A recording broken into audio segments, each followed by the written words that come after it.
ईश्वरीय कृपा के लक्षण क्या हैं? मतलब ये कि जब ईश्वर की कृपा होगी तो आपको उसका कैसे पता लगेगा? देखिए, आप ध्यान करते हैं, योग करते हैं या फिर आध्यात्म की कोई भी क्रिया या कोई विधि करते हैं। ये सभी क्रियाएं लंबे समय से करते रहने से भी आपको कोई आध्यात्मिक घटना नहीं घटती। इसका मतलब यह है कि आप कितनी ही गहरी साधना क्यों ना कर लें, कितने ही गुरुओं के पास क्यों ना चले जाएं, कितने ही धर्म ग्रंथ क्यों ना पढ़ लें, जब तक आप में पात्रता नहीं होगी, जब तक ईश्वरीय कृपा नहीं होगी, तब तक आपको ज्ञान का अनुभव नहीं होगा।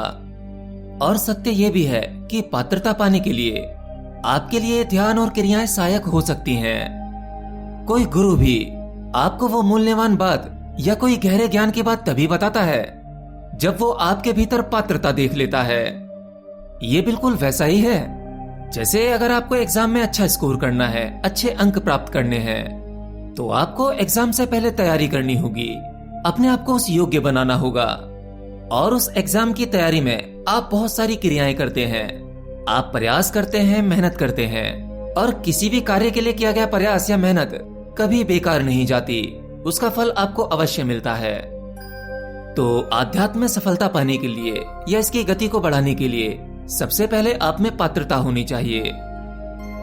चलिए ठीक है, हमने ईश्वर के प्रति पूर्ण समर्पण कर दिया है, कभी खंड ना होने वाला अखंड विश्वास कर लिया है, और फिर आपने कोई भी एक मार्ग चुन लिया है।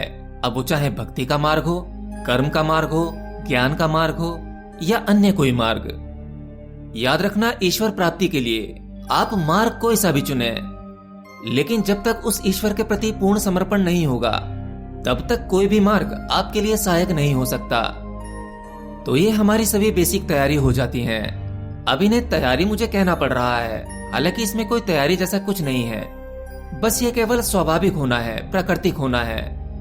आपको उस ईश्वर ने जैसा भेजा है बस बिल्कुल वैसा ही होना है, अपनी तरफ से कुछ होने जैसा नहीं, कुछ बनावटीपन नहीं। आपकी प्रकृति जैसी है, आपका स्वभाव जैसा भी है, बस बिल्कुल वही ओरिजिनल, उस ओरिजिनल को लेकर ही पूरी तरह से उस ईश्वर के प्रति आत्मसमर्पण। जब ये सब कुछ आप कर लेते हैं तो अब सवाल ये उठता है कि ईश्वर की कृपा कब मिलेगी और हमें पता कैसे लगेगा कि हम पर ईश्वर की कृपा होने लगी है। देखिए, जैसे ही आपका पूर्ण समर्पण होता है, ईश्वर के प्रति पूर्ण विश्वास होता है, वैसे ही वो घटना तुरंत घट सकती है। जब तक आप तैयार नहीं हैं, जब तक आपका पात्र पहले से ही भरा हुआ है, तब तक वो कृपा नहीं गिरेगी।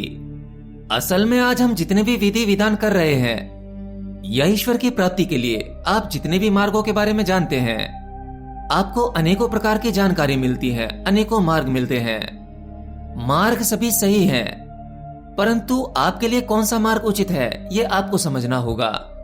और किसी भी मार्ग पर चलने के लिए या तो आप अपना पात्र पहले से ही भरा हुआ लेकर चल रहे हैं, या फिर आपका पात्र उल्टा है, क्योंकि ईश्वर की कृपा तो बरस ही रही है। ईश्वर अपनी कृपा देने में कभी भेदभाव नहीं करता। ज्ञान निरंतर बह रहा है। आपको आवश्यकता है तो अपने पात्र को चेक करने की कि कहीं आपका पात्र उल्टा तो नहीं, या वो कहीं पहले से तो ही नहीं भरा। जो पहले ही भरा है उसमें ईश्वर का ज्ञान नहीं समाएगा, और जिसका पात्र उल्टा है उसमें कितना ही ज्ञान गिर जाए, पात्र के भीतर नहीं जाएगा। इसलिए एक अज्ञानी को कितना ही क्यों ना समझा लें, वह अपने भीतर बनाई हुई धारणाओं को तोड़कर बाहर नहीं निकल सकता। ज्ञान को पाने के लिए तो अज्ञानी होना पड़ता है। ईश्वरीय ज्ञान से अपना पात्र भरने के लिए सबसे पहले आपको अपने पात्र को, जो संसार द्वारा भरा गया है या उदार ज्ञान से भरा गया है, उसे पहले खाली करना होगा। मतलब जब आपका रेडियो स्टेशन यानी आपके रेडियो का सिग्नल बिल्कुल ठीक होगा, सही फ्रीक्वेंसी पर होगा, तो आपका सिग्नल उस परमात्मा की ऊर्जा से कनेक्ट हो ही जाएगा और कृपा होने लगेगी। चलिए मैं पॉइंट पर आता हूं। जब ईश्वरीय कृपा होगी तो हमें पता कैसे चलेगा? देखिए, जब आपके ऊपर उस ईश्वर की कृपा होगी, आप में पूरी पात्रता होगी, तो सबसे पहले आपके लिए प्रकृति द्वारा बनाए गए बंधन ये खुलने लगेंगे।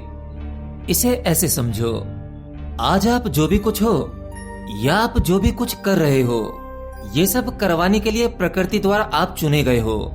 आपको लग सकता है कि आप अपने किसी भी कार्य में स्वतंत्र हैं। आपको लगता है आप जो कर रहे हैं वो आप करना चाहते हैं, आप इसलिए कर रहे हैं, जबकि ये ऐसा नहीं है। ये सब कुछ प्रकृति आपसे करवा रही है। संसार में हर एक व्यक्ति को प्रकृति ने उनके अपने अपने हिसाब से उनको काम सौंपा हुआ है। और इसकी सत्यता का आप अंदाजा ऐसे लगा सकते हैं कि आप जीवन में कुछ भी करना चाहते हैं, बस आपको लगता है कि नहीं, मुझे तो केवल यही करना है, मैं यही बनना चाहता हूं। आपको वो आसान लग सकता है, लेकिन जैसे ही आप उस कार्य में उतरते हैं तो कई बार ये देखा जाता है कि आप उसमें फेल हो जाते हैं और आप वो हो जाते हैं जिसके बारे में आपने कभी सोचा ही नहीं था। आपको वो मिल जाता है जिसकी आपने कभी डिमांड की ही नहीं थी। कई बार आप जो हासिल करना चाहते हैं वह आपको मिल जाता है। वह भी प्रकृति द्वारा पहले ही निश्चित था। वह काम आपके द्वारा ही होना था। आपके कितने जाने माने दोस्त होंगे, कितने अनजान दोस्त होंगे, कितने दुश्मन होंगे, कितने अनजान दुश्मन होंगे, कौन व्यक्ति कब कहां कैसे आपको मिलेगा, वह आपके लिए भविष्य में कितना सहायक होगा और कोई कितना नुकसानदायक होगा, ये सारी कड़ियां एक दूसरे से पहले ही जुड़ी हुई हैं। बस सही समय पर आपको रिजल्ट मिलता है। ये सभी प्रकृति के बंधन हैं। ईश्वरीय कृपा होने के बाद आप इन बंधनों से मुक्त होने लगते हैं। ये बंधन खुलने लगते हैं। फिर आपके द्वारा जो कार्य होने वाला है या जो भी कार्य होगा वह ईश्वर के द्वारा होगा। दूसरा बंधन है सांसारिक बंधन, जहां आपका ग्रस्त जीवन है। माँ बाप, भाई बहन, सगे संबंधी, इनसे मोह, यह है पारिवारिक बंधन। हालांकि सत्य तो यह है कि तुम यहां पर भी मुक्त हो, लेकिन जिस परिवार को आप बंधन समझते हैं वह केवल मानसिक बंधन है। जब ईश्वरीय कृपा होगी तो आप किसी के पति होकर भी मानसिक रूप से मुक्त होंगे, किसी के पिता होकर भी मानसिक रूप से मुक्त होंगे। मतलब ये कि आपके सभी रिश्ते होंगे, परिवार होगा, सभी सगे संबंधी होंगे, लेकिन उन सबके बंधन आपको बांध नहीं पाएंगे। आप परिवार में रहकर सभी कर्तव्य निभाते रहेंगे, परंतु मानसिक रूप से पूर्णतः मुक्त होंगे और इस मुक्ति का एहसास आपको पल पल होता रहेगा। आपका क्रोध कम होगा, आपके भीतर करुणा बढ़ने लगेगी। अरे भाई, आप कहते हो कि मुझे आध्यात्म में गति करनी है, परंतु मेरे रिश्ते, मेरे सगे संबंधी, ये बंधन है, मुझे रोक लेते हैं। मेरी पत्नी को मुझसे भय होता है कि मैं आध्यात्म में जाने के बाद कहीं सब कुछ छोड़ छाड़ ना दूं। किसी के पति को भय होता है कि उसकी पत्नी गृहस्थ जीवन छोड़कर कहीं सन्यासी ना बन जाए। हर एक परिवार में किसी भी सदस्य का सन्यासी बनना एक डरावना एहसास लगता है, क्यों, है ना? परंतु ईश्वरीय कृपा होने के बाद आप ये जान पाते हो कि जिन्हें मैं बंधन समझ रहा था वे बंधन नहीं है, वे मेरे मानसिक बंधन थे। आपको केवल मानसिक रूप से डर था। अरे भाई, आध्यात्म गति के लिए आपको घर गृहस्थी छोड़कर कहीं जाने की आवश्यकता नहीं है। आप किसी व्यक्ति विशेष या घर को छोड़कर कभी मुक्त नहीं हो सकते, लेकिन किसी व्यक्ति विशेष के साथ रहकर, घर में रहकर पूरी तरह से मुक्त हो सकते हैं। क्योंकि बंधन केवल मन में बनाए गए हैं। वो आपके विचार हैं, आपकी भावनाएं हैं, जो एक दूसरे को पकड़े रहती हैं। आपके हाथों में तो किसी ने बेड़ियां नहीं लगा रखी। आपके शरीर को रोका नहीं जा सकता, शरीर को बीमार होने से भी नहीं रोका जा सकता।